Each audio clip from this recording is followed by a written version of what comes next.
ورحمۃ اللہ تعالی وبرکاتہ۔ الحمد للہ کفی والصلاۃ والسلام علی محمد نبیک المجتبی رسولک المرتضی وعلی آلہ واصحابہ ذوی الصدق والصفاء، خصوصاً علی اولہم امیر المؤمنین ابی بکر الصدیق التقی الاکبر وعمر الفاروق الاعظم وعثمان ذی النورین وعلی المرتضی وولده الامام حسن المجتبی وصبته الامام حسین الدافع الکرب والبلاء وعلى أمهما سيدة النساء فاطمة الزهراء وابنه سيدنا عبد القادر غوث الورى وعلى مجدد أعظم لدينه وملته أحمد رضا وعلى الذي ما زال ردد مخالف السنة محسننا مرشدنا شيخنا أختر رضا. أما بعد، فأعوذ بالله من الشيطان الرجيم. بسم الله الرحمن الرحيم. قل لا أسألكم عليه أجرا إلا المودة في القربى. وقال في مقام آخر والذين جاءوا من بعدهم يقولون ربنا اغفر لنا ولإخواننا الذين سبقونا بالإيمان ولا تجعل في قلوبنا غلا للذين آمنوا. صدق الله مولانا العلي العظيم وصدق رسوله النبي الأمين الكريم ونحن على ذلك لمن الشاهدين والشاكرين والحمد لله رب العالمين. قال الله تبارك وتعالى في شان عظمة حبيبه الكريم: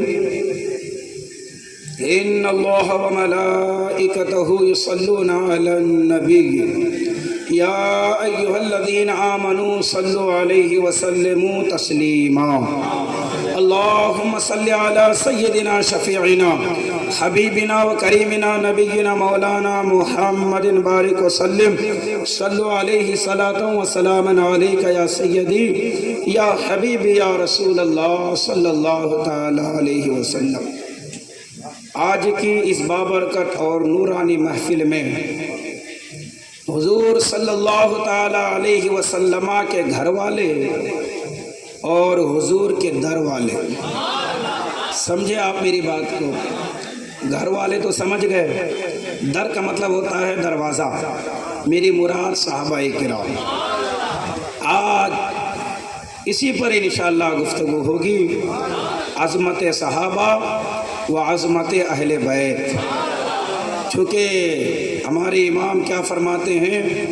اہل سنت کا ہے بیڑا پار، اصحاب حضور نجم ہے اور ناؤ ہے عطرت رسول اللہ کی.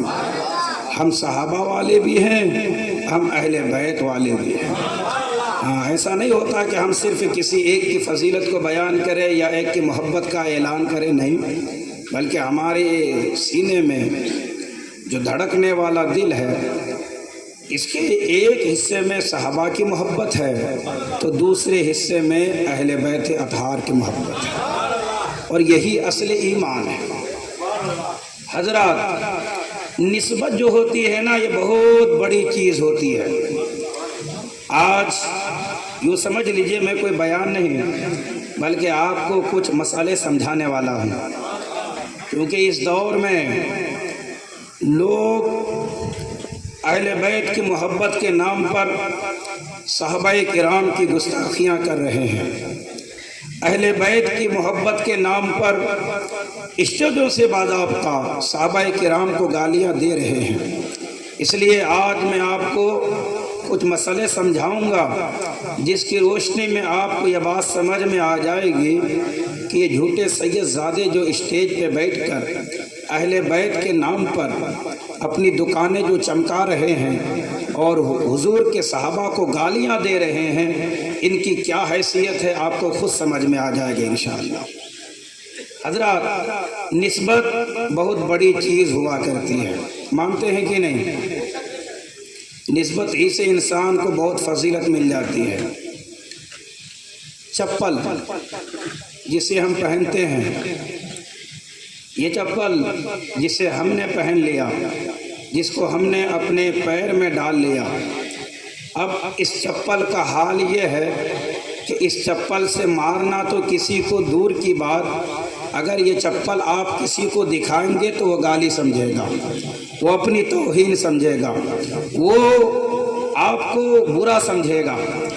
دوسری طرف وہی چپل لیکن کسی نبی کے پیر میں آ جائے، وہی نالین کسی نبی کے پیر سے ٹچ ہو جائے تو پھر اس کی عظمت کا حال یہ ہوتا ہے، اللہ فرماتا ہے تحملہ الملائکہ، ان چپلوں کی عظمت اس قدر بلند ہو جاتی ہے فرشتے اپنے سروں میں اٹھا کے پھرتے ہیں۔ آج نبی کے آل اولاد کا تذکرہ کرنا تھا۔ ہماری آپ کی خوش نصیبی ہے کہ نبی کے خاندان کے ایک چشم چراغ میرے مراد سید شیخ صاحب علی صاحب تشریف لائیں۔ صاحب اوپر تشریف لائیے، صاحب اوپر آئیے صاحب۔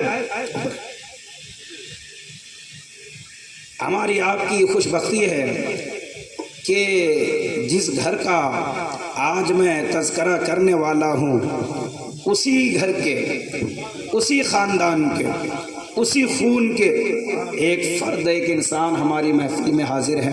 اللہ ہم سب کی حاضری کو قبول فرمائے۔ تو میں عرض کر رہا تھا، ایک چپل وہ جو ہم پہنے، اس سے مارنا نہیں کسی کو، صرف دکھاؤ تو کہے گا میری توہین۔ ایک چپل وہ تابوت سکینہ میری مراد، اس میں کیا تھا؟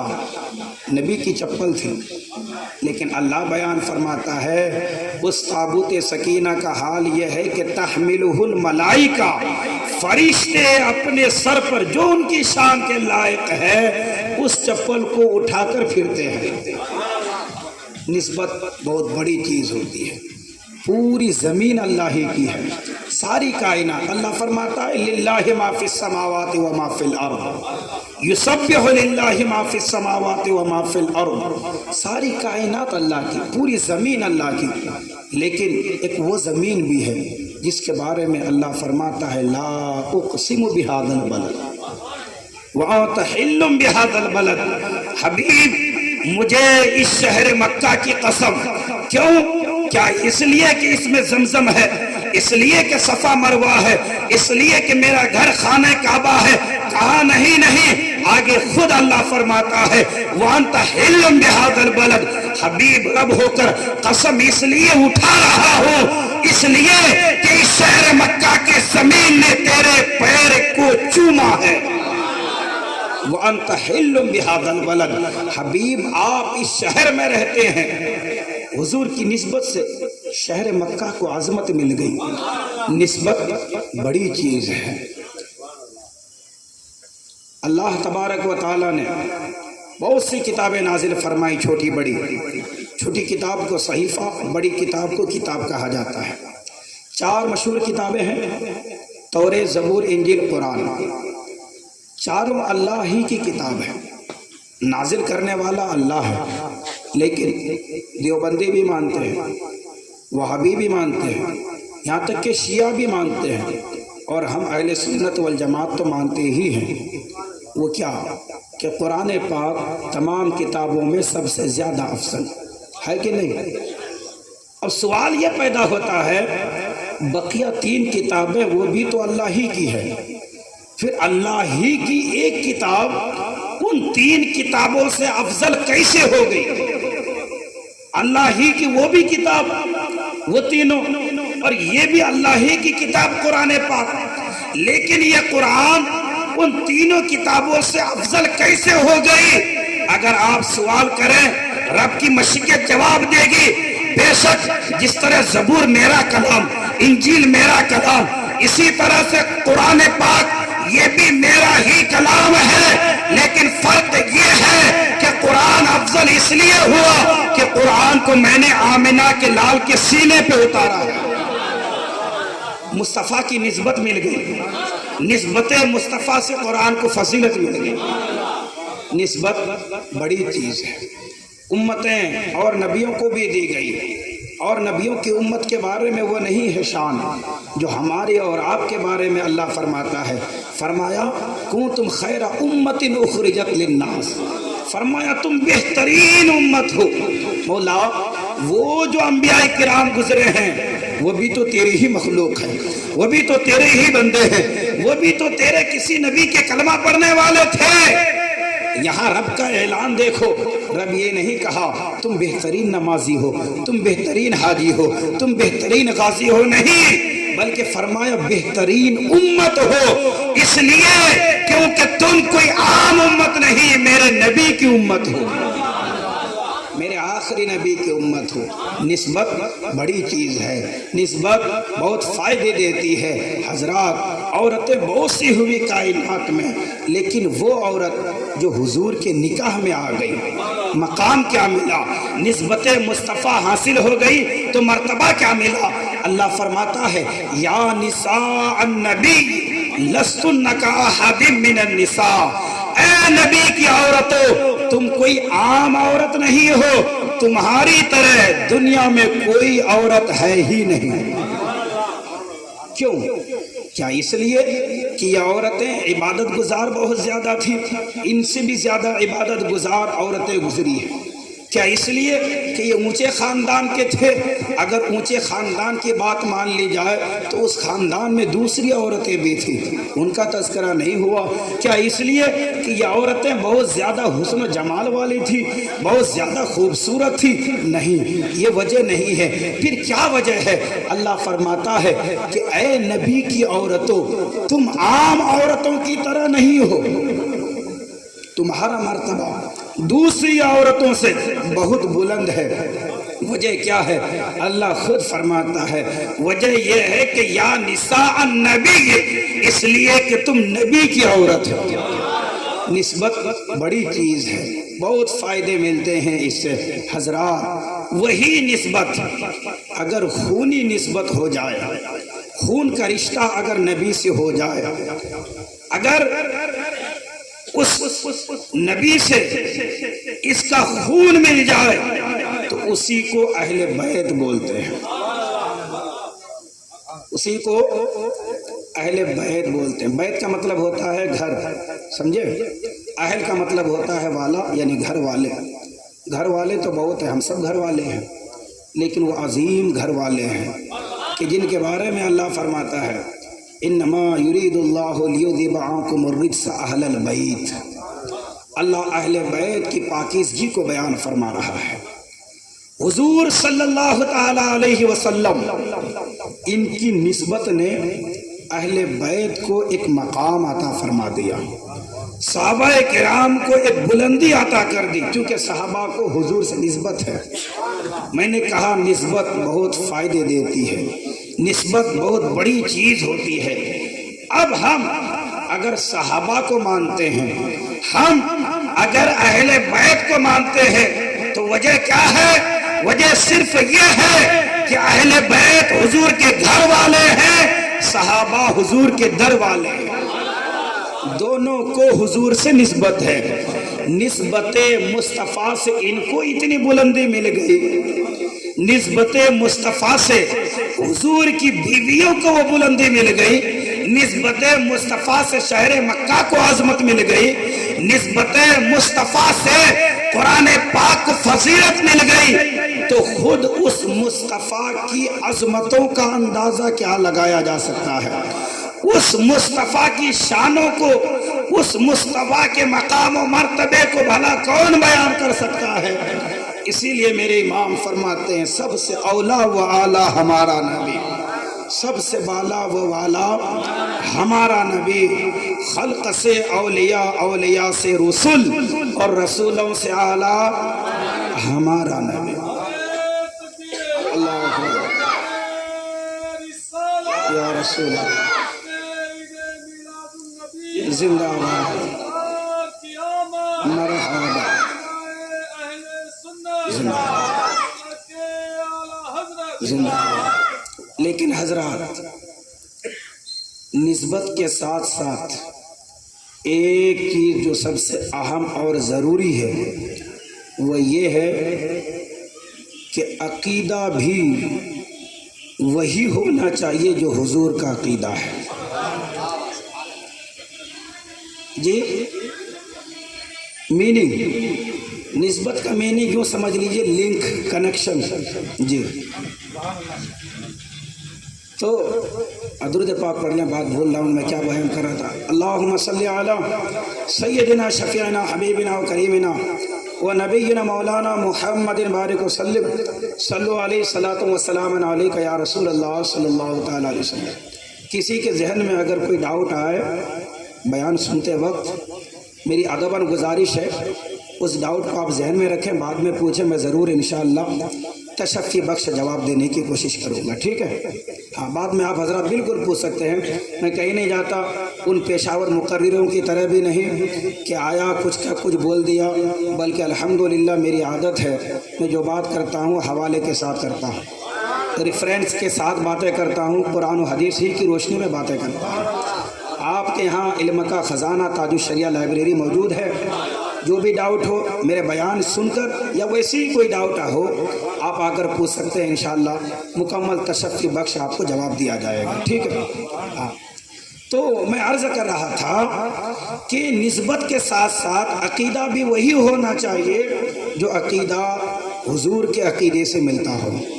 ورنہ آج بہت سے صاحبہ ہیں، بہت سے سیدہ ہیں کہ جو اسٹیج پر آ کر ایسی ایسی باتیں کرتے ہیں کہ جن کا عقیدہ حضور کے عقیدے سے نہیں ملتا ہے. تو یاد رکھے، جس کا عقیدہ حضور کے عقیدے سے نہ ملے، اگرچہ وہ اپنے نسب کا شجرہ اٹھا کر پھرتا رہے، وہ اپنا شجرہ نسب بیان کرتا پھرے، بڑی ذمہ داری سے کہتا ہوں وہ بندہ حضور کے نسب میں سے نہیں ہے، وہ بندہ آل رسول میں سے نہیں ہے. اس بندے کا حضور کے نسب سے، حضور کے اہل بیت سے دور دور تک کوئی تعلق، کوئی کنیکشن، کوئی رابطہ نہیں ہے. یہ میں نہیں کہتا، قرآن کہتا ہے. مسئلہ سن لیجئے پہلے. اہل بیت کی 3 قسمیں ہیں. اہل بیت کی 3 قسمیں ہیں تاکہ آپ کو یاد ہو جائے.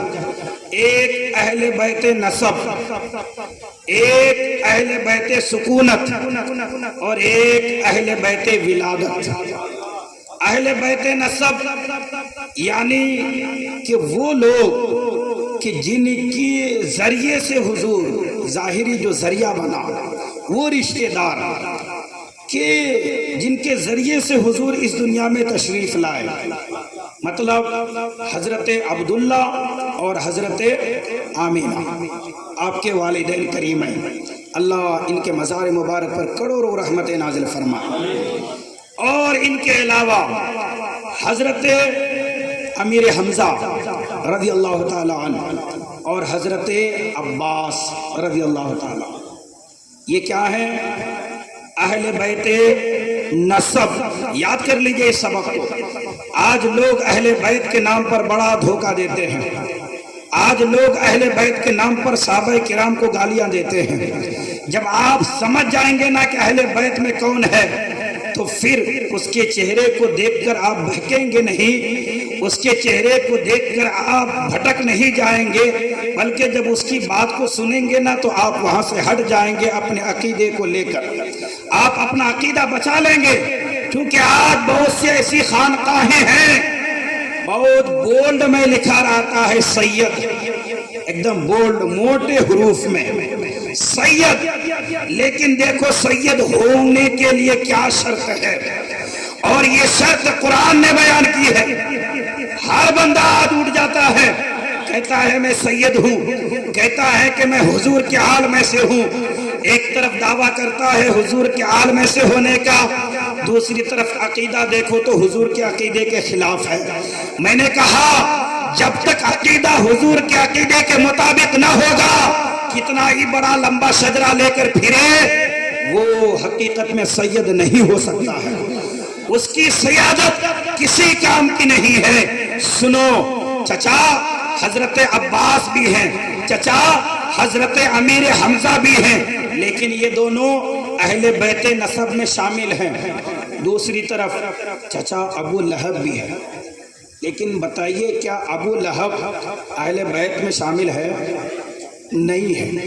حالانکہ جو رشتہ حضرت عباس کا حضور سے ہے، جو رشتہ حضرت امیر حمزہ کا حضور سے ہے، سیم وہی رشتہ ابو لہب کا بھی حضور سے ہے۔ جس طرح حضرت عباس حضرت عبداللہ کے بھائی ہیں، حضرت امیر حمزہ حضور کے والد حضرت عبداللہ کے بھائی ہیں، اسی طرح سے ابو جہل بھی حضرت عبداللہ کے خاص سگے بھائی ہیں۔ اس کے باوجود ابو جہل اہل بیت میں سے نہیں ہے۔ کیوں؟ یہ تو آپ سمجھ گئے ہوں گے نا، کیوں بولیے؟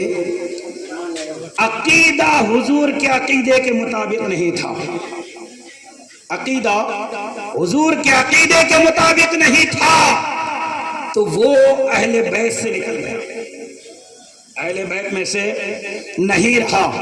اب آؤ قرآن دیکھو، اللہ تبارک و تعالیٰ نے حضرت نوح علیہ السلام کی قوم پر عذاب نازل کیا۔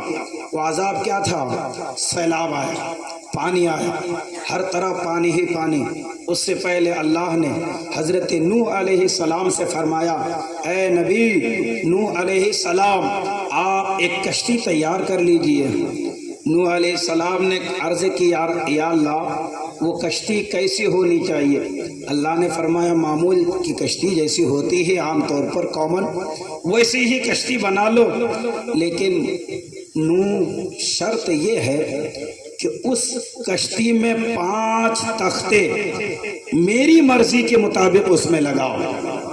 نوح علیہ السلام نے عرض کیا، اے اللہ وہ 5 تختے، وہ 5 لکڑیاں کیسی ہوں گی؟ اللہ نے فرمایا ایک تختہ وہ لگاؤ جس میں میرے آخری نبی جناب محمد کا نام ہو، ایک تختہ وہ لگاؤ جس میں ابو بکر الصدیق کا نام ہو، ایک تختہ وہ لگاؤ جس میں عمر کا نام ہو، ایک تختہ وہ لگاؤ جس میں عثمان کا نام ہو، ایک تختہ وہ لگاؤ جس میں حیدر کرار علی مرتضی کا نام ہو۔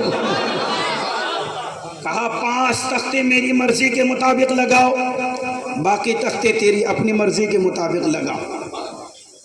حضرت نوح علیہ السلام نے کشتی بنائی، یہ 5 تختے لگا دیے گئے۔ اب طوفان آیا، سیلاب آیا، سارے لوگ ڈوبنے لگے۔ حضرت نوح علیہ السلام کا بیٹا کنعان اس کا نام ہے، یہ حضرت نوح علیہ السلام کا بیٹا تھا لیکن ایمان نہیں لایا تھا، ہے نا۔ جب پانی آیا حضرت نوح علیہ السلام تو کشتی میں ہیں، اور وہ لوگ جو ایمان لائے تھے وہ سب کشتی میں ہیں، لیکن ان کا بیٹا کشتی میں سوار نہیں ہوا، انہوں نے سوار بھی نہیں کیا کیونکہ عقیدہ میچ نہیں ہو رہا تھا، عقیدے میں گڑبڑی تھی اس کے بیٹے کے عقیدے میں۔ وہ کہنے لگا ساوی الی جبل یعصمنی من الماء، قرآن کہتا ہے ان کا بیٹا کہنے لگا جب پانی بہت زیادہ آئے گا نا میں پہاڑ کے اوپر چڑھ جاؤں گا۔ چڑھ گیا پہاڑ کے اوپر۔ حضرت نوح علیہ السلام دیکھ رہے ہیں جب پانی گردن سے بھی اوپر آ گیا، حضرت نوح علیہ السلام نے دعا کی، مولا یہ تو میرا بیٹا ہے، ان ابنی من اہلی، اے اللہ یہ میرا بیٹا ہے۔ دیکھو شک بے شک کے لیے آتا ہے، شک کو دور کرنے کے لیے جس میں کوئی ڈاؤٹ نہ ہو، وہاں پر انّا بیان ہوتا ہے۔ حضرت نوح علیہ السلام نے 2 رشتے بیان کیے، فرمایا ان ابنی اور دوسرا رشتہ من اہلی۔ سمجھ رہے ہیں آپ اہل بیت؟ کہا بے شک یہ میرا بیٹا بھی ہے اور میرے اہل سے بھی ہے، میرا گھر والا بھی ہے۔ اللہ تبارک و تعالیٰ نے کیا جواب دیا؟ اللہ فرماتا ہے انہو لیس من اہلک، بیٹا ہونے کا انکار نہیں کیا۔ اللہ فرماتا ہے نوح میرا پیغمبر میرا نبی بے شک یہ کنعان تیرا بیٹا ہے، لیکن لیس من اہلک یہ تیری اہل میں سے نہیں ہے۔ فرمایا تیرا بیٹا ہے، بیٹا ہونے کا انکار نہیں، لیکن تیرے اہل میں سے نہیں ہے۔ نتیجہ کیا ہوا؟ ڈوب گیا، مر گیا، ہلاک ہو گیا، برباد ہو گیا۔ دوسری طرف حضرت نوح علیہ السلام جو کشتی میں سوار ہیں، ساتھ وہ لوگ بھی ہیں جن سے حضرت نوح کا خونی رشتہ نہیں ہے، لیکن عقیدہ سیم ہے، وہ بچ گیا۔ عقیدہ سیم ہے، وہ بچ گیا۔ ان کا عقیدہ حضرت نوح کے عقیدے سے ملتا تھا، ان کا وہ عقیدہ تھا جو حضرت نوح کا عقیدہ تھا۔ اللہ نے نسب کو دیکھا نہیں، اللہ نے خونی رشتے کو دیکھا نہیں، دیکھا میرے نبی کے عقیدے کے مطابق کس کا عقیدہ ہے، جس کا عقیدہ حضرت نوح کے عقیدے کے مطابق تھا، اللہ نے ان کو بچا لیا۔ جس کا عقیدہ نوح کے عقیدے پر نہیں تھا، اگرچہ خونی رشتہ تھا، اللہ نے اس کو ڈبا دیا۔ اللہ فرماتا ہے حضرت نوح نے کہا ان ابنی من اہلی، اللہ فرماتا انہو لیس من اہلک۔ اچھا، حضرت نوح علیہ السلام اس کشتی پر تیرتے رہے، اللہ فرماتا ہے نوح اس کشتی میں جو 5 تختیاں ہیں نا، 5 تختیاں حضور کے نام پہ، ابو بکر کے نام پہ، حضرت عمر کے نام پہ، حضرت عثمان کے نام پہ، حضرت علی کے نام پہ، ان 5 ناموں کی برکتوں سے حضرت نوح کی کشتی اس طوفان میں، اس آندھی میں، اس سیلاب میں تیرتی رہی۔ آج جو ان 5 ناموں کو یاد کر لے اور ان سے محبت کا اظہار کرے، ان کی بتائی ہوئی باتوں پر عمل کرے، ان کی فضیلت کو مانے جانے، تو میرا ایمان کہتا ہے ہر چیز ڈوب سکتی ہے لیکن اس کے ایمان کی کشتی تیرتی رہے گی۔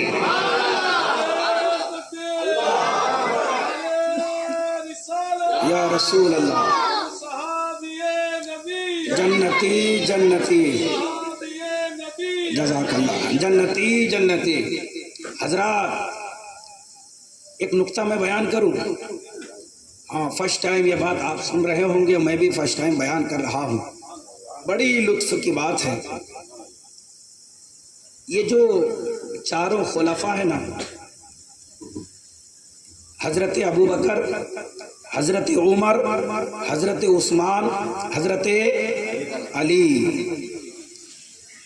رضوان اللہ علیہ، جزاک اللہ، ایک کا اگر نام آئے تو کہیں گے رضی اللہ عنہ، ٹھیک ہے، مرد، اور اگر عورت ہے تو رضی اللہ عنہا، ٹھیک ہے، اور اگر 2 ہیں، اب اس میں مرد ہو یا عورت، کہیں گے رضی اللہ عنہما، 2 مرد ہوں جب بھی، 2 عورت ہوں جب بھی۔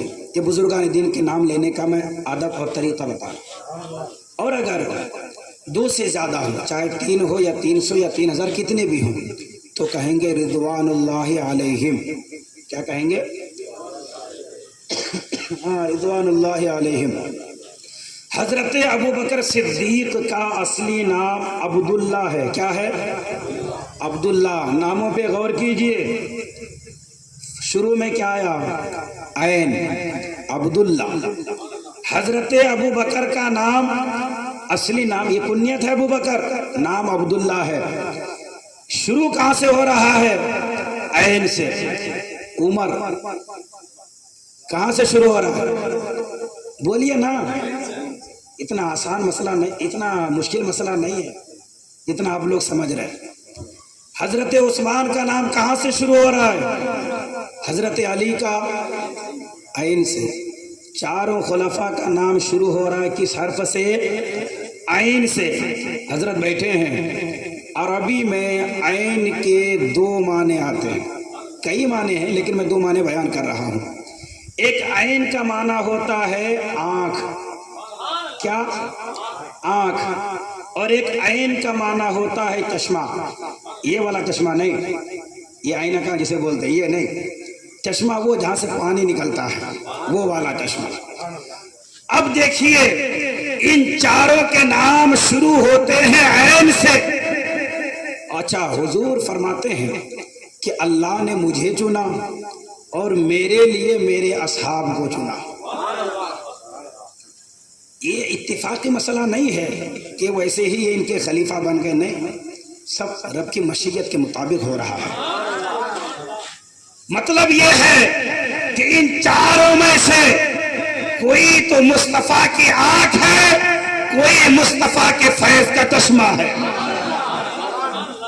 اب اگر کوئی کسی کو گالی دے ان چاروں میں سے کسی کو، تو گویا کہ وہ مصطفیٰ کی آنکھ کو تکلیف دے رہا ہے، یا مصطفیٰ کے جود سے جو فیض نکلا، ان صحابہ نے جو فیض حاصل کیا، اس فیض کو نقصان پہنچانے کی یہ ناپاک کوشش کی۔ حضرات، ابو لہب ہے حضور کا چچا، لیکن اہل بیت میں داخل نہیں ہے۔ کیوں؟ عقیدہ حضور کے عقیدے کے مطابق نہیں تھا۔ تو اب مسئلہ سمجھ میں آ گیا کہ جو شخص بھی یہ کہے نا میں سید زادہ ہوں، بے شک سیدوں کی تعظیم، ان کا ادب، ان کا احترام بجا لانا یہ واجب ہے، کوئی مستحب عمل نہیں ہے، لیکن ساتھ ہی ساتھ صرف اس کا سید ہونا کافی نہیں ہوگا۔ آج بہت سے لوگ یہ کہتے ہیں وہ اتنی بڑی خانقاہ کے صاحب ہیں، اتنے بڑے خانقاہ کے گدہ نشین، اتنے بڑے آستانہ کے وہ صاحب ہیں۔ خالی آستانہ دیکھنے سے نہیں ہوگا، بلکہ یہ بھی دیکھو کہ وہ بولی کس کی بولتا ہے، یہ بھی دیکھو کہ اس کا عقیدہ کیسا عقیدہ ہے۔ عقیدہ اگر اس کا حضور کے عقیدے کے مطابق ہے، عقیدہ حضور کا کیا ہے؟ حضور فرماتے ہیں ابو بکر فی الجنہ، عمر فی الجنہ، عثمان فی الجنہ، علی فی الجنہ، ان چاروں کے جنتی ہونے کی بشارت حضور نے اسی دھرتی پر دے دی ہے۔ اب اگر کوئی سید بھی کہے، ساتھ ہی حضرت ابو بکر کو برا بھلا بھی کہے، تو بتائیے وہ سید رہے گا؟ نہیں رہے گا نا؟ اتنا تو سمجھ گئے آپ؟ کیوں نہیں رہے گا یہ بھی بتا دیجئے۔ آقا کے عقیدے کے مطابق اس کا عقیدہ نہیں رہا۔ جب عقیدہ میچ نہ ہوا تو اب وہ چاہے کتنا ہی بڑا شجرہ لے کر پھرے، وہ سید بالکل نہیں ہو سکتا ہے۔ تو صرف خانقاہ مت دیکھو، وہ بڑے خانقاہ کا سجادہ نشین، وہ گدہ نشین ہے، وہ گدھا نشین ہے، وہ جو صحابہ کو گالیاں دیتا ہے، وہ ہرگز گدہ نشین نہیں ہو سکتا، وہ ہرگز اس صاحب مزار کا سچا جانشین نہیں ہو سکتا جو صحابہ کو گالیاں دیتا ہو۔ ارے آج اگر تم کسی گدے پر بیٹھے ہو، آج اگر کسی خانقاہ کی تم کو جانشینی ملی ہوئی ہے، تو اس کا ہرگز یہ مطلب نہیں کہ تم صحابہ کو گالیاں دو اور صحابہ کے غلام وہ سنتے رہیں اور معاذ اللہ سبحان اللہ بھی اس پر بولتے رہیں۔ میں ایک ادنا سا طالب علم ہونے کی حیثیت سے، میرے سر پر عمامہ بھی ہے، یہ حضور کی سنت ہے، اور ہاتھ جوڑ کر آپ سب سے میں گزارش کروں گا میرے اس پیغام کو آگے بھی پہنچائیے گا کہ دین جو ہے ہر کسی سے حاصل نہ کیا کرے، دین ہر کسی سے حاصل نہ کیا کرے، ہر محفل میں جا کر بیٹھا نہ کرے۔ دین اتنا آسان نہیں ہے۔ آج لوگ پوسٹروں میں تصویر دیکھ کر بیان سننے کے لیے جاتے ہیں، ہے نا؟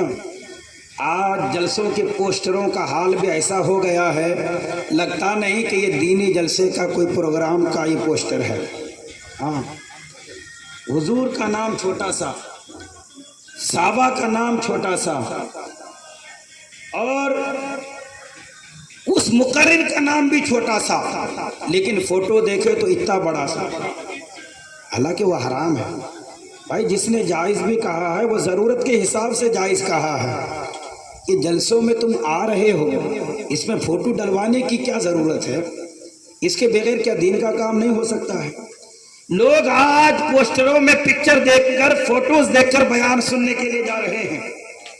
لوگ آج دیکھتے ہیں کہاں چیخا جاتا ہے، چلایا جاتا ہے، کہاں لچھے دار تقریر ہوتی ہے۔ دین اتنا آسان نہیں ہے۔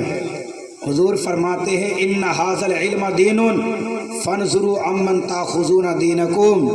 اے لوگو، یہ دین، یہ علم، یہ کوئی عام چیز نہیں ہے، یہ علم ایک دین ہے۔ تم جہاں سے بھی اپنے عقیدے کو سیکھ رہے ہو تو پہلے یہ دیکھو وہ خود اس کا عقیدہ صحیح ہے کہ نہیں۔ یہ پیشاور مقرر جو ایک ایک رات کے 20,000 30,000 روپے لیتے ہیں ایک ایک رات کے، ان کو یہ ہرگز مقصد نہیں ہے کہ جہنم سے یہ آپ کو بچائیں اور جنت کا راستہ دکھائیں، اللہ ماشاء اللہ۔ بس ان کا یہ مقصد ہوتا ہے میں کوئی ایسی بات بولوں جس سے مجمع میں نعرہ لگے، لوگ سبحان اللہ کہے، میری بات جم جائے، میری واہوائی ہو، جلسہ کامیاب ہو جائے۔ بس یہ پیشاور مقرروں کا یہی حال ہے۔ ان کو آپ کی آخرت کی ذرہ برابر فکر نہیں ہے، اسی لیے وہ لوگ آ کر ایسی ایسی باتیں بول کر جاتے ہیں۔ اس شہر میں بھی بول کر گئے کہ جس کی وجہ سے اگر ان جاہل مقرروں کی باتوں پر ان لوگوں نے جنہوں نے اس کی بات کو سنا اور وہی عقیدہ بنا لیا تو وہ سب کے سب تو جہنم میں چلے گئے کہ نہیں گئے؟ تو بتائیے جلسہ کرنے سے فائدہ ہوا یا نقصان ہو گیا؟ نقصان ہو گیا۔ ایک پنساری ہوتا ہے نا جو جڑی بوٹیاں بیچتا ہے، وہ جڑی بوٹی بیچتا ہے لیکن وہ خود علاج نہیں کرتا ہے۔ میڈیکل اسٹور ہوتا ہے نا، اس کے پاس دوائیاں ہوتی ہے لیکن وہ خود علاج نہیں کرتا ہے۔ کیا آج تک ایسا ہوا ہے کہ کوئی میڈیکل اسٹور میں جا کر اپنے ہارٹ کا آپریشن کروایا ہو؟ ہوا ہے ایسا؟ نہیں ہوا ہے۔ کیا ایسا ہوا ہے کہ جہاں جڑی بوٹیاں ملتی ہو وہیں سے جڑی بوٹیاں خرید کر خود کھا لیا ہو بغیر کسی حکیم کو دکھائے بتلائے؟ ہوا ہے؟ نہیں ہوا ہے۔ تو ایک دل کا آپریشن، ایک ہارٹ کا آپریشن، حالانکہ اس کے پاس علاج ہے، دوائیاں ہیں، لیکن وہ جانتا نہیں ہے کہ ان میں سے کون سی دوائی اسپیشل دل کے لیے دی جاتی ہے، ان میں سے کون سی دوائی اسپیشلی اس مرض کے لیے دی جاتی ہے، تو وہ دیتا نہیں، آپ لیتے نہیں۔ تو دین کیا اس سے بھی زیادہ گیا گزرا ہے معاذ اللہ؟ کیا آپ کہیں سے بھی دین لے لیں گے؟ دین لو، دین کا علم حاصل کرو تو دیکھو کہ خود یہ بندہ اس کا عقیدہ کیسا ہے اور اس کا ایمان کیسا ہے، تب جا کر اس کی محفلوں میں اور اس کی مجلسوں میں بیٹھو۔ ورنہ میرے امام کیا فرماتے ہیں، سونا جنگل رات اندھیری، چھائی بدلی کالی ہے۔ یہ وہی وہ زمانہ ہے، یہی وہ زمانہ ہے، آنکھ سے کاجل صاف چھڑا لے۔ یہی وہ زمانہ ہے جس زمانے میں اچھی لمبی داڑھی، خوبصورت جبہ، سر پہ عمامہ، دیکھنے میں بھی لگے کہ ہاں واقعی یہ حضرت بڑے پہنچے ہوئے ہیں، باتیں بھی بڑی میٹھی میٹھی کرتے ہیں، لیکن انہی میٹھی باتوں میں معاذ اللہ صحابہ کو گالیاں بھی دے جاتے ہیں۔ اور لوگ بھولے والے ہیں، کہتے ہیں یہ تو سید زادے ہیں، یہ تو حضور کے گھر والے ہیں، یہ تو حضور کے آل میں سے ہیں، یہ جو بولے بس ہم وہی سنیں گے۔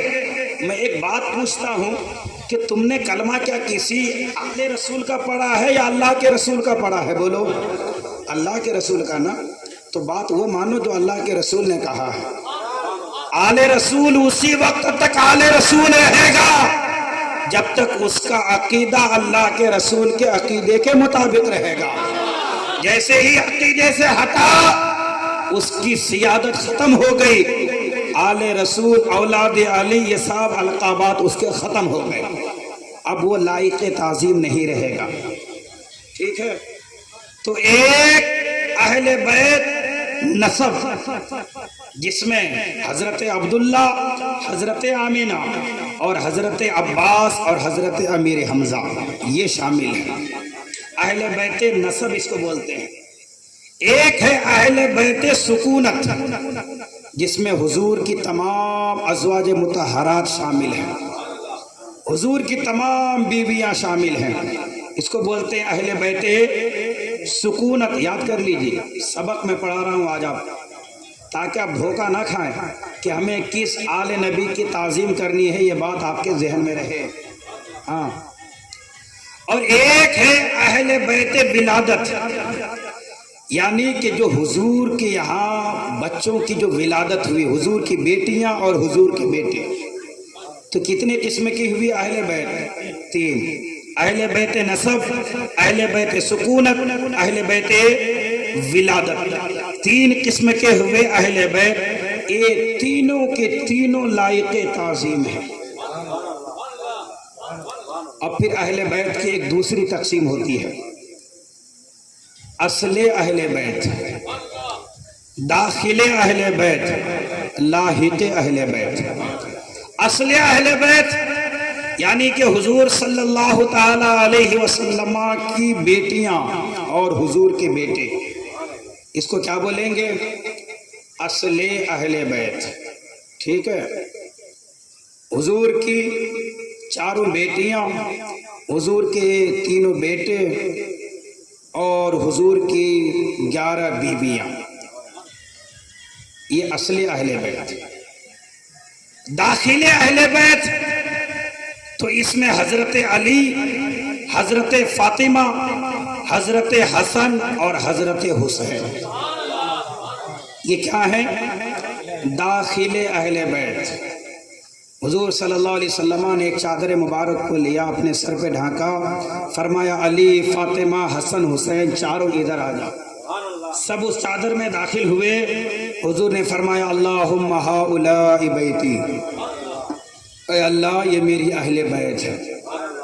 یعنی کہ ان کو حضور نے اپنی اہل بیت میں داخل کر لیا، تو اس کو بولتے ہیں داخل اہل بیت. اب ایک لاحق اہل بیت، پیروں کے پیر، پیران پیر، میر میرا، شاہ جیلا، قطب ربانی، غوث سمدانی، شہباز لامکانی، قندیل نورانی، امام ربانی، سیدنا شیخ عبد القادر جیلانی. حضور غوث پاک اس کی روایت کرتے ہیں، وہ راوی ہیں کہ لاحق اہل بیت میں کون ہے؟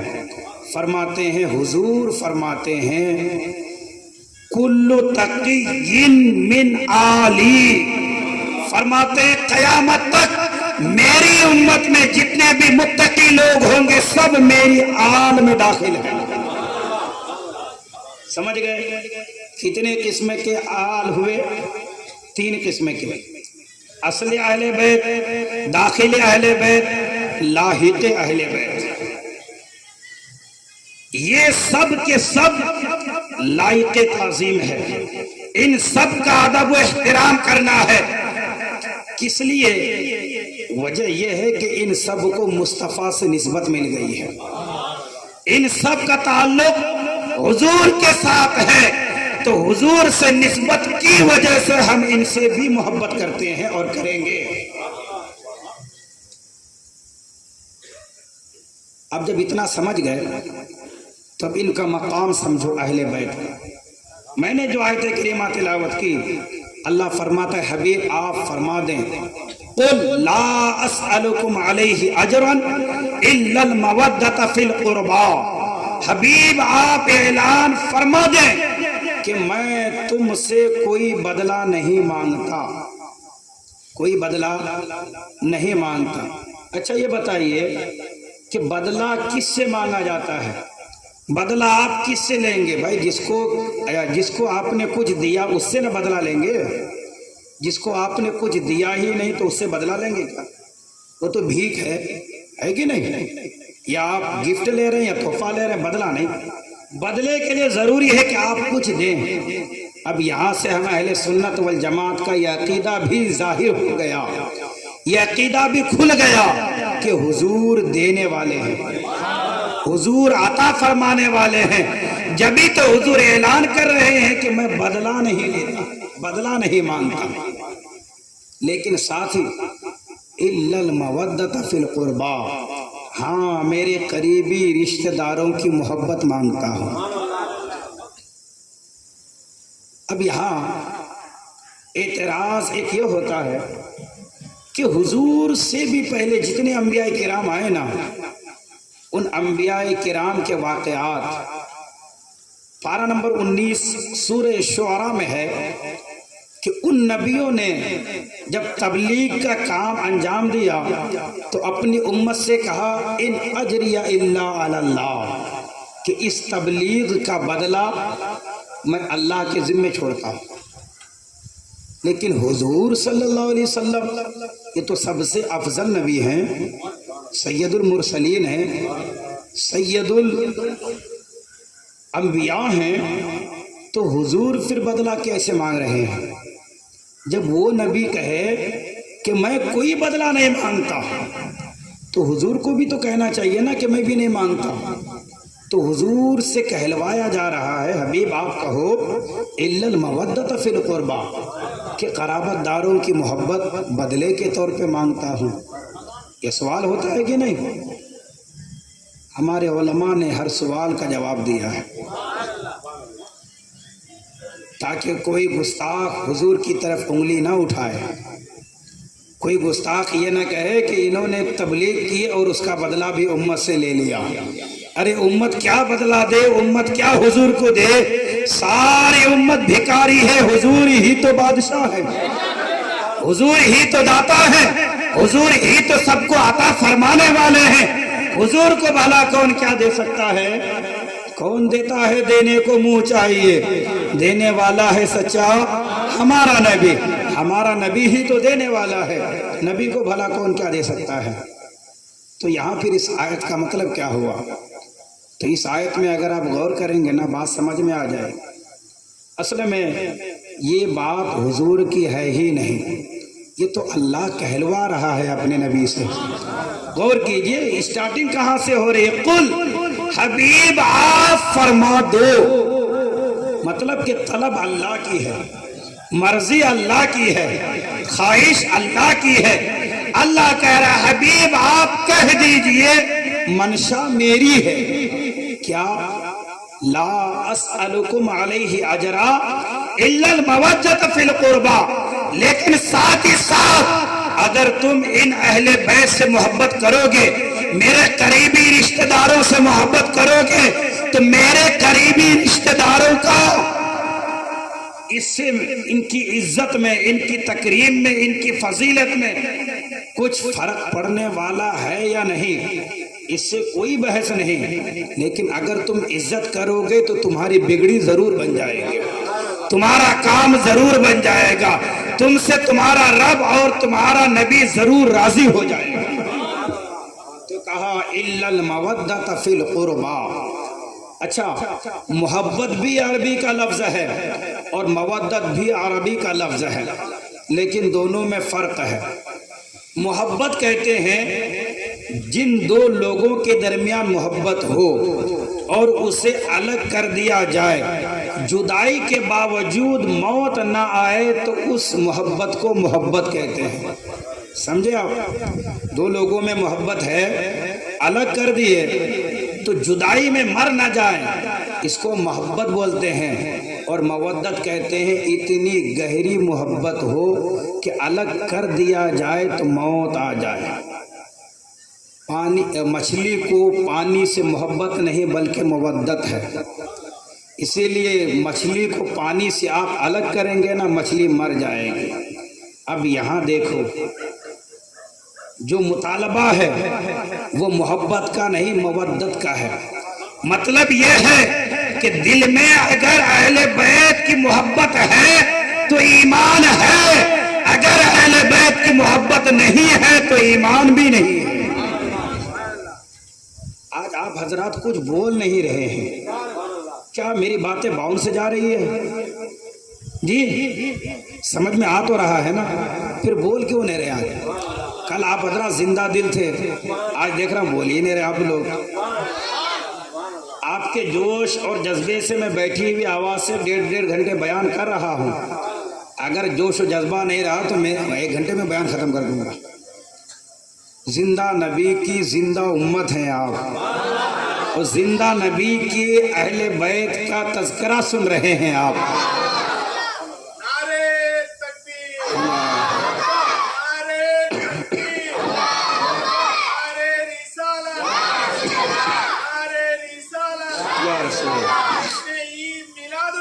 زندہ باد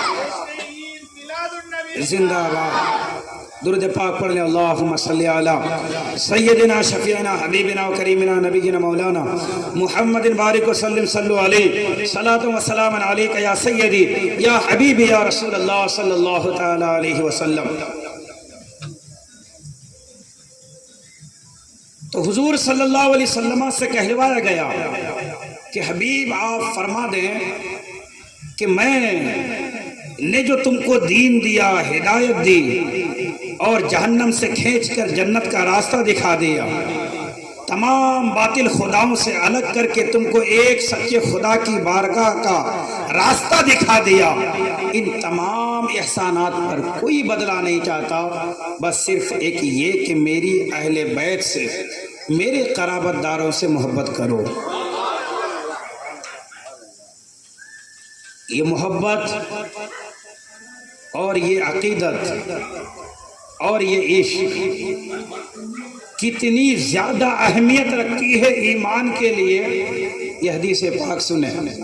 حضرت عباس رضی اللہ تعالیٰ عنہ بیان فرماتے ہیں کہ حضور نے ارشاد فرمایا لو ان رجلا صعید بین الرکن والمقام صلی وصام ثم مات وهو مقبض لآل محمد دخل النار.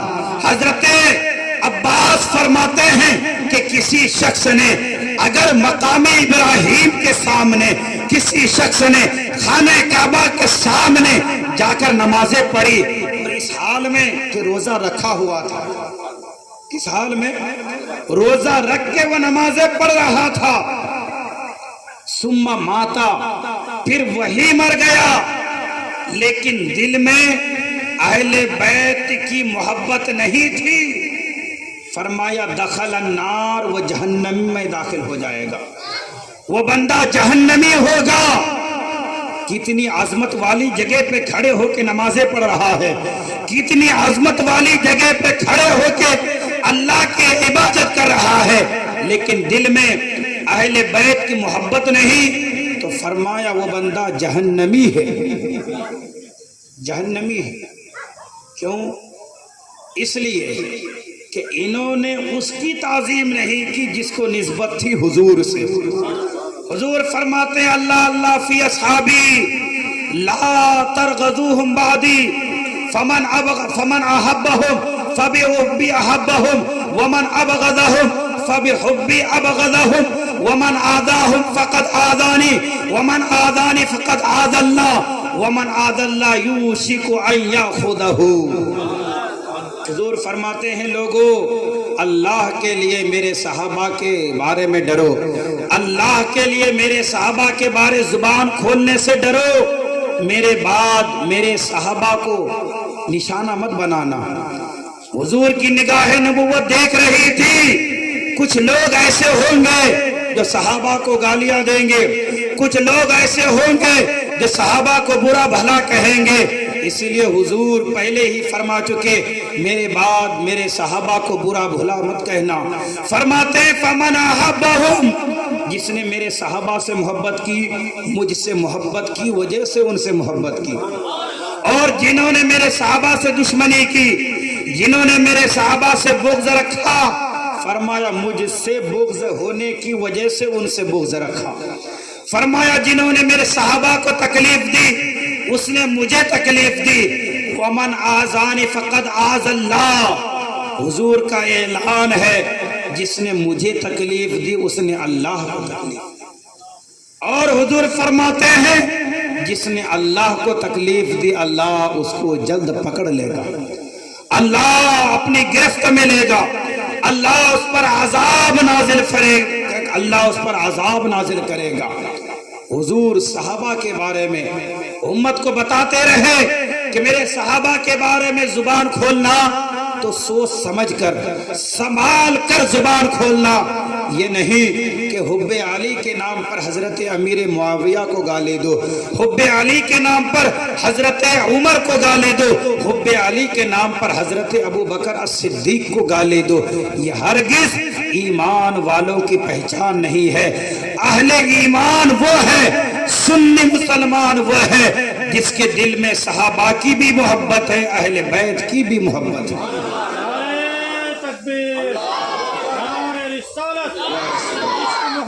عشق محبت اعلیٰ حضرت اعلیٰ حضرت زندہ آباد۔ اسی لیے حضور فرماتے ہیں لا تسبوہم، اے لوگو میرے صحابہ کو گالی مت دو، لعن اللہ من سبہم، اللہ کی اس پر لعنت برستی ہے جو میرے صحابہ کو گالیاں دیتے ہیں۔ فرمایا لا تسبوا اصحابی، میرے صحابہ کو گالی مت دو، فلو انفق احد مثل احد ذہب، کہ اگر تم میں سے کوئی احد پہاڑ کے برابر سونا خرچ کرے، دوسری طرف میرا صحابی 1.5 کلو جو خرچ کرے، پھر بھی تم میرے صحابی کے مقام کو نہیں پہنچ سکتے۔ یہ ہے ان کا مقام، یہ ہے ان کا مرتبہ۔ تم کسے گالیاں دے رہے ہو؟ کس کی گستاخی کر رہے ہو؟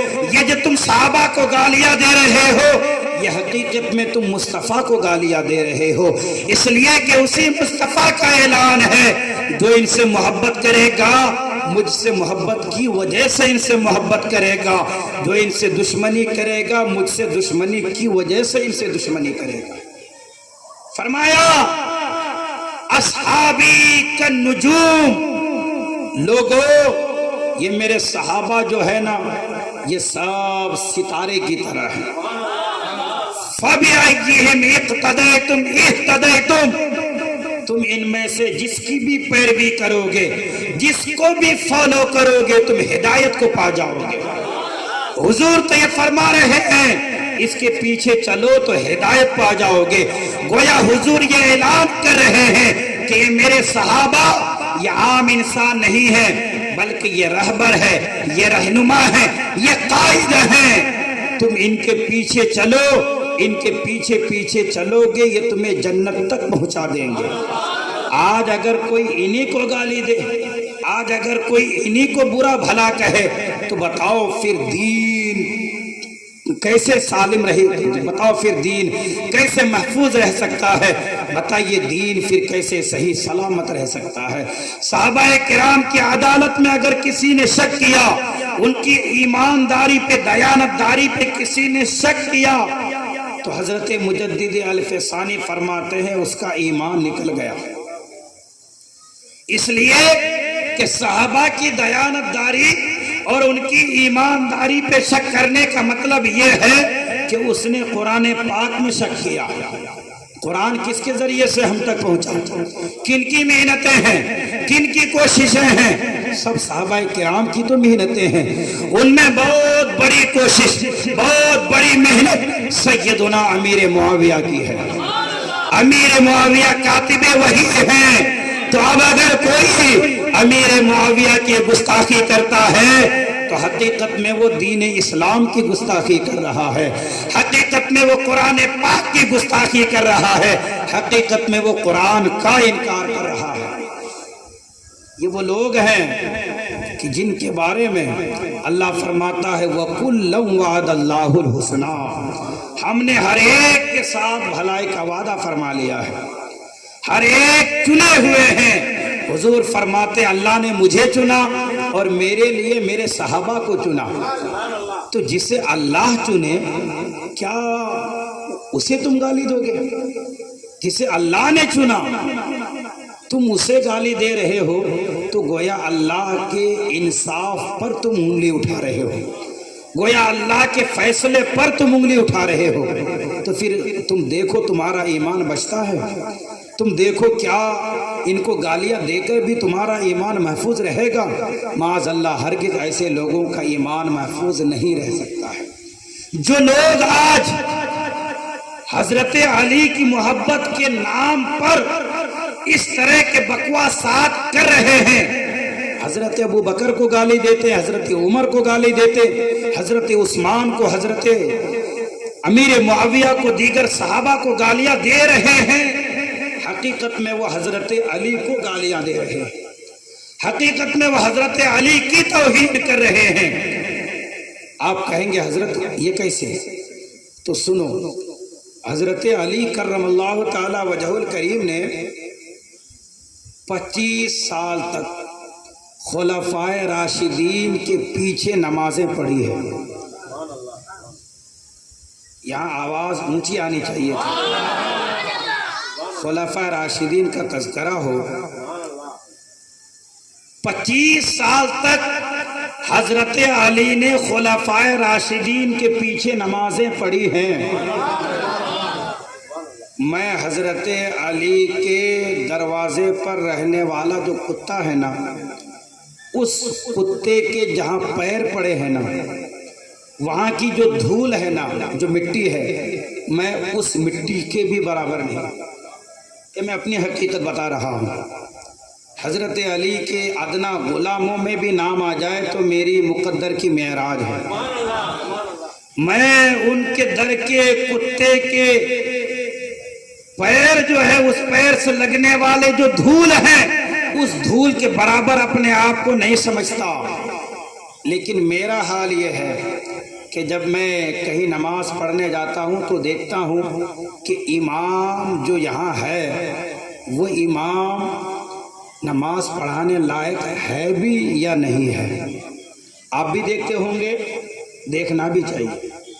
جہاں نماز پڑھے نا تو دیکھو کہ امام بننے لائق بھی ہیں یا صرف مقتدیوں نے ویسے ہی اس کو امام اپنا بنا لیا ہے. دوسری بات، جب کوئی کسی کو اپنا امام بناتا ہے، سب سے پہلا نمبر جو چیک کرنے کے لیے ہے وہ کیا ہے؟ عقیدہ. سب سے پہلا عقیدہ، کہ عقیدہ اس کا ٹھیک ہے یا نہیں ہے.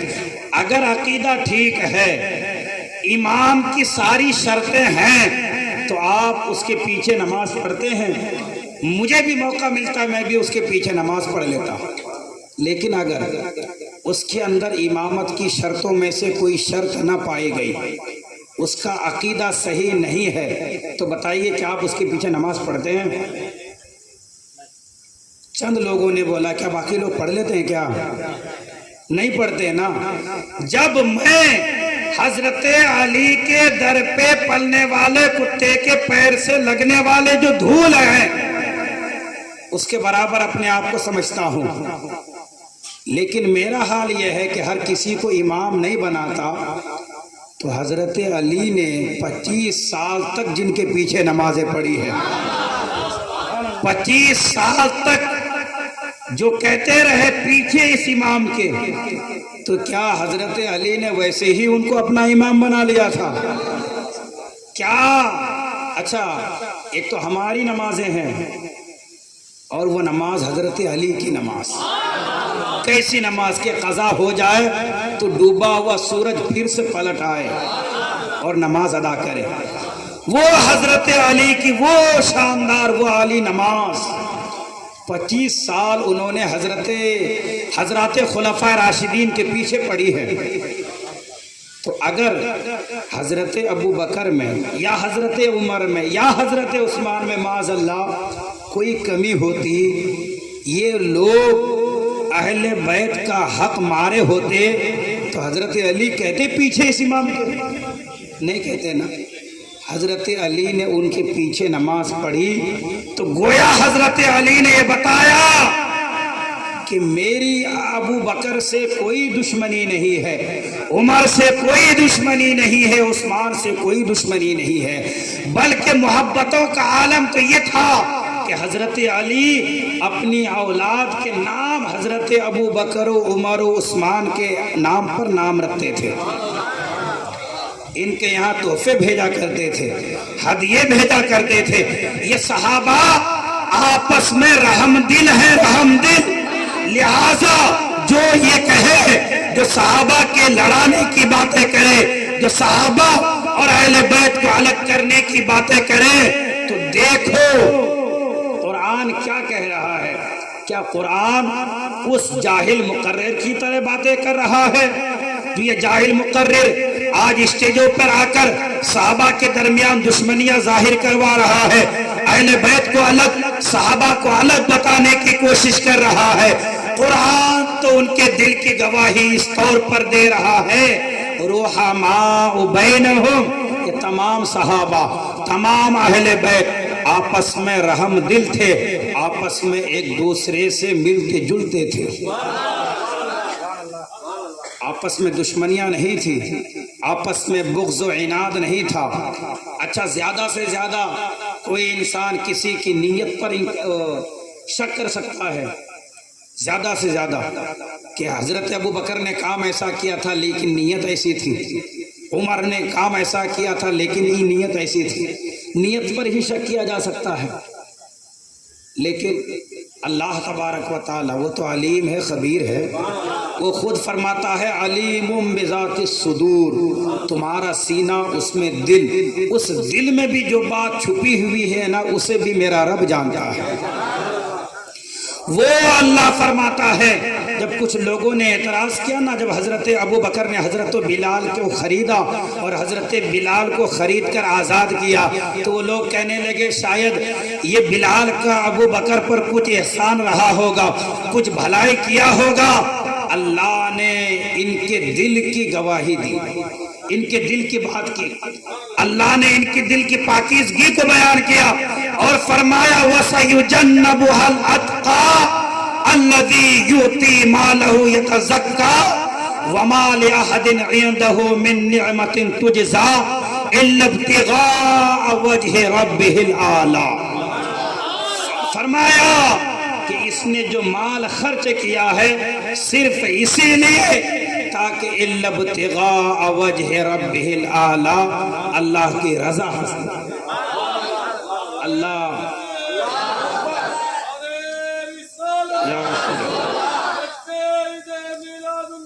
زندہ باد۔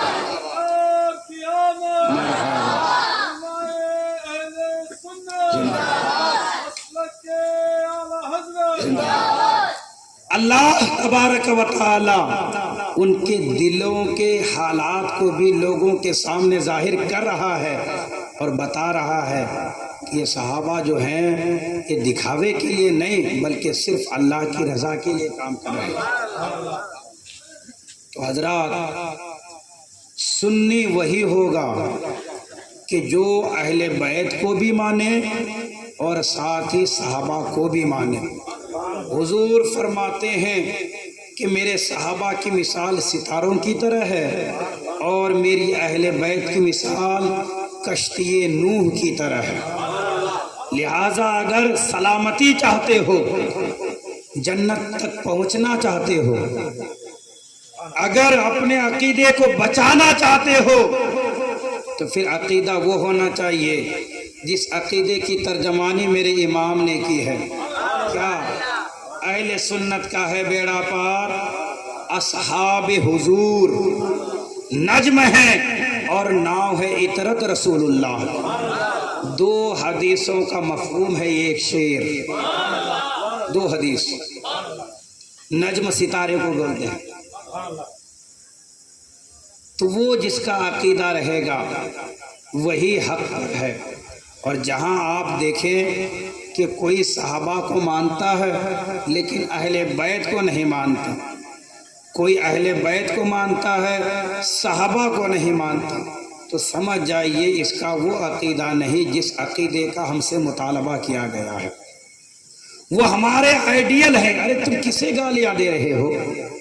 میں نے جو دوسری آیت کریمہ تلاوت کی، تھوڑی دیر اس پہ بات کروں گا، بس گفتگو ختم کرنے جا۔ ایک بار درود شریف پڑھ لیں، اللہم صلی علی سیدنا مولانا محمد بارک وسلم، صلو علیہ الصلاۃ والسلام علیک یا سیدی یا حبیبی یا رسول اللہ صلی اللہ علیہ وسلم۔ میں نے جو دوسری آیت کریمہ تلاوت کی، اللہ فرماتا ہے والذین جاءوا من بعدہم یقولون ربنا اغفر لنا ولاخواننا الذین سبقونا بالایمان ولا تجعل فی قلوبنا غلا للذین آمنوا۔ یعنی وہ لوگ جو بعد میں آئے تو وہ کہتے اے اللہ ہمارے ان بھائیوں کو بخش دے، کن کو؟ جو ہم سے پہلے چلے گئے۔ ربنا اغفر لنا ولاخواننا الذین سبقونا بالایمان، کس حال میں گئے؟ ایمان کی حالت سے گئے۔ ولا تجعل فی قلوبنا غلا، اور اے اللہ ہمارے دلوں میں میل پیدا نہ فرما. یعنی اللہ حکم دے رہا ہے کہ تم مجھ سے دعا یہ مانگو کہ اپنے دل کی صفائی، کہ تمہارے دل میں نہ صحابہ کے لیے دشمنی ہونی چاہیے نہ اہل بیت کے لیے دشمنی ہونی چاہیے. پہلے جو گئے وہ کون ہیں؟ یہ وہی ہیں کہ جو صحابہ ہیں، جو اہل بیت ہیں. انہی کی بات ہو رہی آیت کریمہ میں. دوسری آیت اللہ فرماتا ہے فَإِنْ آمَنُوا بِمِثْلِ مَا آمَنْتُمْ بِهِ فَقَدْ اهْتَدَوْا. اگر تم ایمان لائے ان کے ایمان لانے کی طرح. کن کے ایمان؟ صحابہ، اہل بیت. ان کے ایمان کی طرح اگر تمہارا ایمان ہے فَقَدْ اهْتَدَوْا تو تم ہدایت پا جاؤ. اللہ نے تو صحابہ کو ایک ماڈل بنایا. اللہ نے تو صحابہ کو ایک آئیڈیل بنایا ہے. اللہ نے صحابہ کو تو ایک نمونہ عمل بنایا ہے. اللہ نے صحابہ کو تو ہمارے لیے ایک راستہ بنایا ہے کہ ان کے ایمان کی طرح اگر ایمان ہو، ان کے عقیدے کی طرح اگر عقیدہ ہو، اللہ گارنٹی دیتا ہے فَقَدْ اهْتَدَوْا تم ہدایت پا جاؤ گے. آئیڈیل کون ہے؟ صحابہ. حکم کون دے رہا ہے؟ اللہ.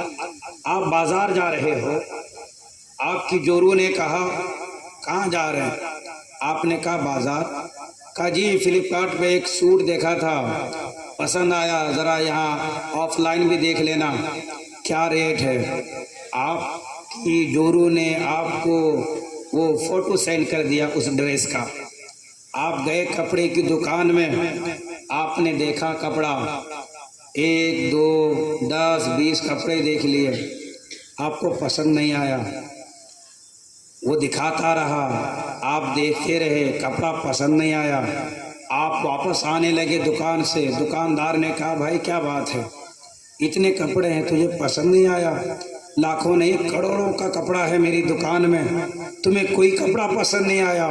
وہ کہے گا کپڑے تو ایک سے ایک ہیں لیکن وہ کپڑا نہیں جسے میں لینے آیا ہوں. یہ جو میں نمونہ لے کر آیا ہوں، جو میری جورو بولی ہے وہ سیم ڈٹ اینڈ ڈٹ وہ والا کپڑا نہیں ہے. تو میری جو مراد تھی، جو میں لینے کے لیے آیا تھا، جو میرا مقصد تھا، وہ مقصد یہاں پورا نہیں ہو رہا ہے.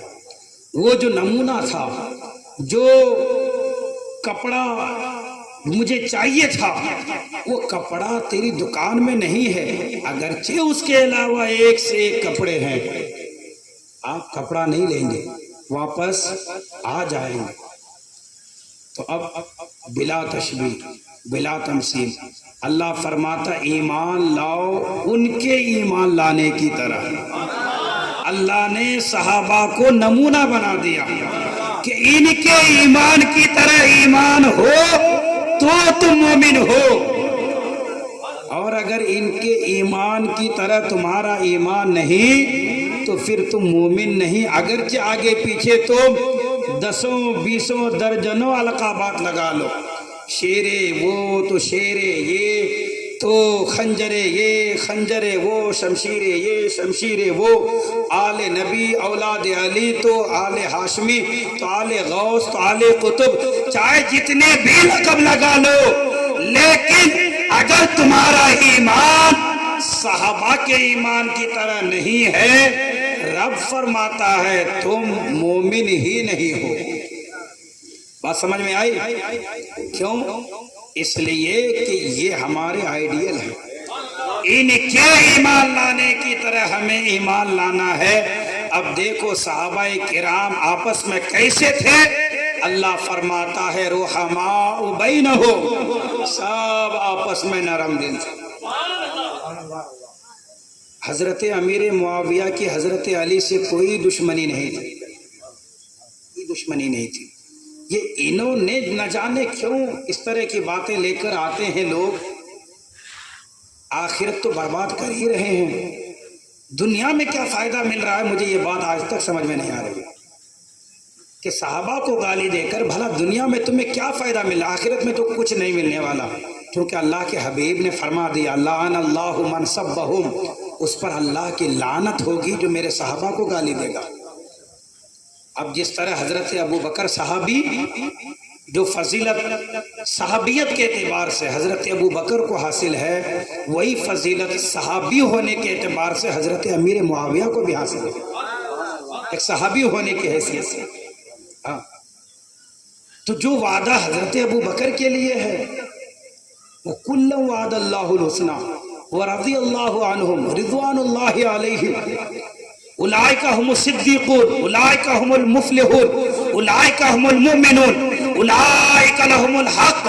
یہ تمام باتیں اس طرح کی جو آیتیں ہیں، یہ سب جس طرح سے حضرت ابو بکر کی شان ظاہر کرتی ہے، اسی طرح تو امیر معاویہ کی بھی شان ظاہر کر رہی ہے نا، کیونکہ جس نبی کو دیکھ کر حضرت ابو بکر صحابی بنے ہیں، اسی نبی کو دیکھ کر تو حضرت امیر معاویہ بھی صحابی بنے ہیں۔ تو پھر جو ان کو گالیاں دیتا ہے، انہیں فائدہ کیا ملتا ہے؟ آخرت میں تو کچھ نہیں ملنے والا۔ یہ اپنی دنیا کو بھی برباد کر رہے ہیں، آخرت کو بھی برباد کر رہے ہیں۔ ایسے لوگوں سے ہوشیار رہیں، ایسے لوگوں سے بچتے رہیں۔ آج فتنوں کا زمانہ ہے، آج دین کو بچانا، ایمان کو بچانا، عقیدے کو بچانا بڑا مشکل ہو گیا ہے۔ لوگ آج یوٹیوب سے دین سیکھ رہے ہیں، دیکھتے جاتے اسی میں کوئی ٹائٹل آ گیا، علی کی معاویہ سے دشمنی کیوں تھی؟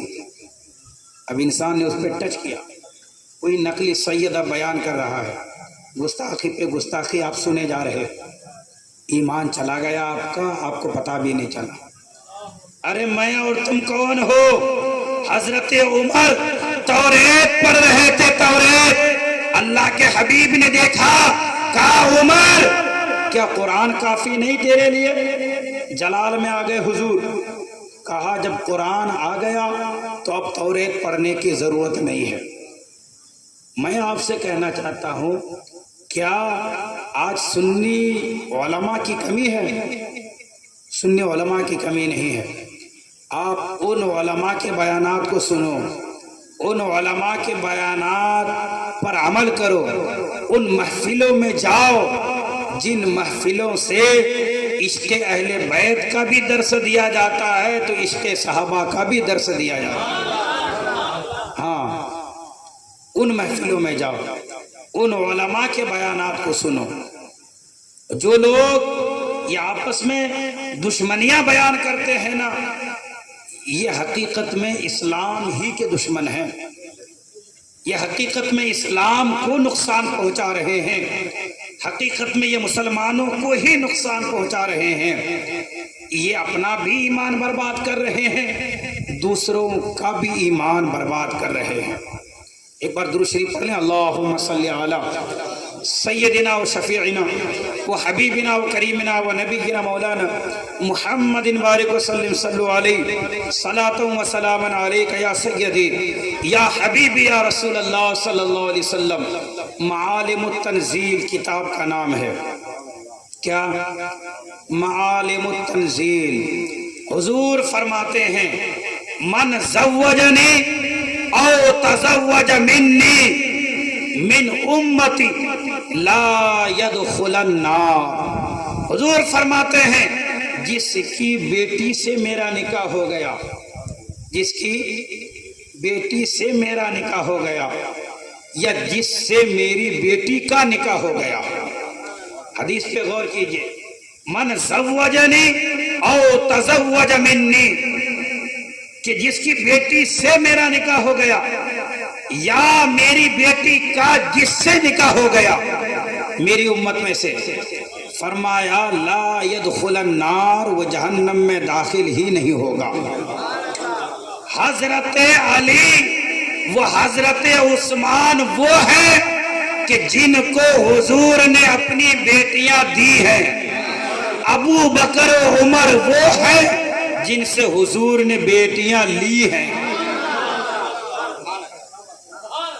اب بھی اگر کوئی حضرت ابو بکر کی گستاخی کرے گا تو وہ خود سوچے وہ اپنا ٹھکانہ کہاں بنا رہا ہے، وہ خود سوچے وہ کہاں کھڑا ہے، وہ خود سوچے کسے برا بھلا کہہ رہا ہے۔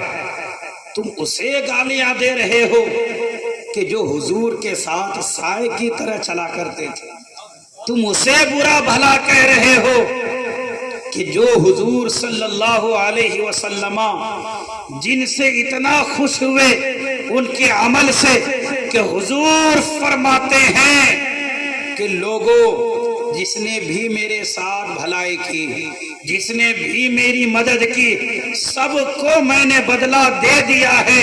ایک میرا ابو بکر ہے، اس کے اتنے احسانات ہیں دین اسلام پر، قیامت کے دن میرا رب ہی اپنے شان کے لائق اس کو بدلہ دے گا۔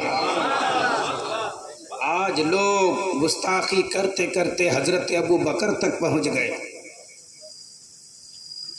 بار بار میں یہ بات کہہ رہا ہوں، جو کسی بھی صحابی کی ادنا سی بھی گستاخی کرتا ہے، حقیقت میں وہ حضور کی گستاخی کرتا ہے، کیونکہ ان سب کو اگر یہ صحابیت کا مقام ملا، اہل بیت ہوئے، تو نسبت رسول کی وجہ سے۔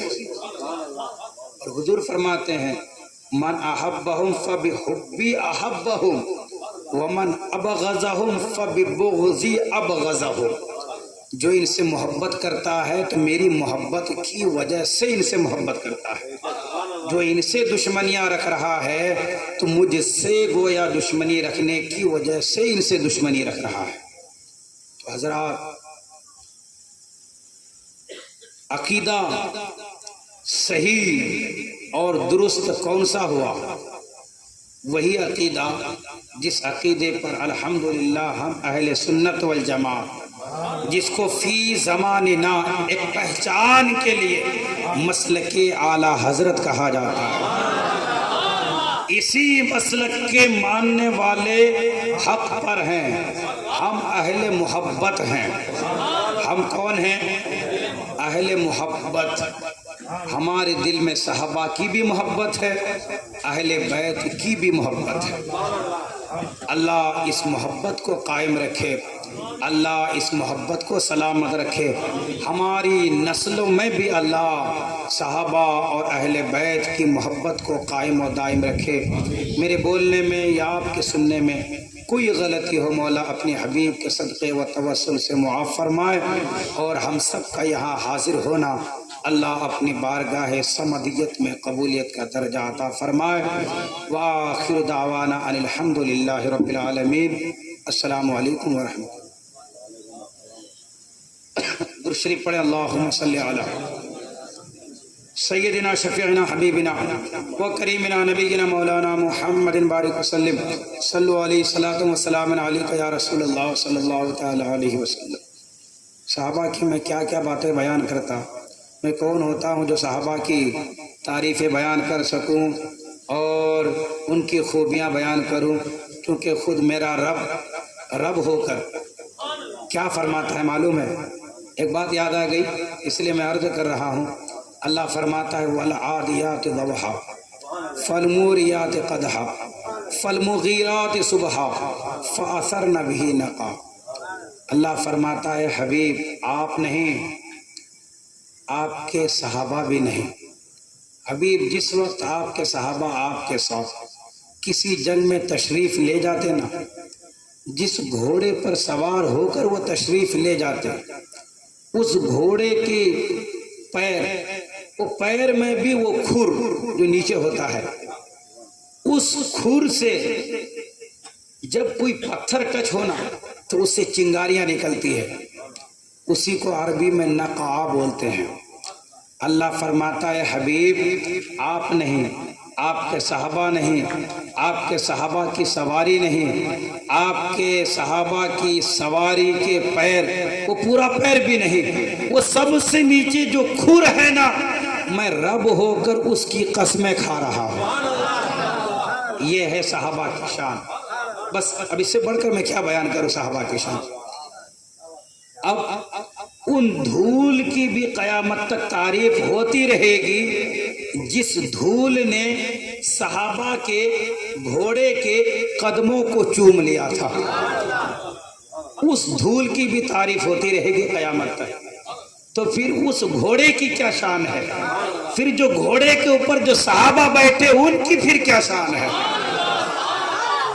اسی لیے میں اپنے بیان کو ہی ختم کرتا ہوں. ان کی عظمتیں کیا بیان کروں، کیا شان بیان کروں، بس اتنا کافی ہے.